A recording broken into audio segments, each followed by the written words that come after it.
Hi everyone, welcome back to my channel. Today I'm going to talk about how to check protocol in Chrome DevTools.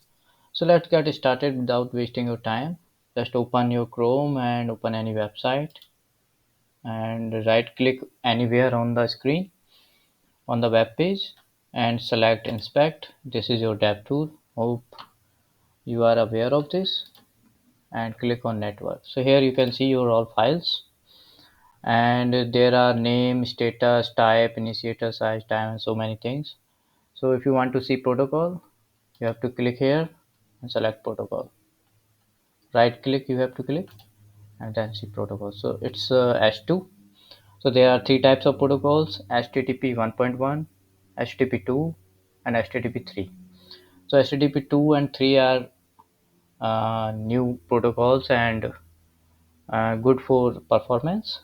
And if you have HTTP 1.1, then it is an performance issue. So you have to upgrade that file. So thank you so much for watching this video. If you need any help, performance related help and dev tools related help, you can ask me in the comment box. Thank you so much.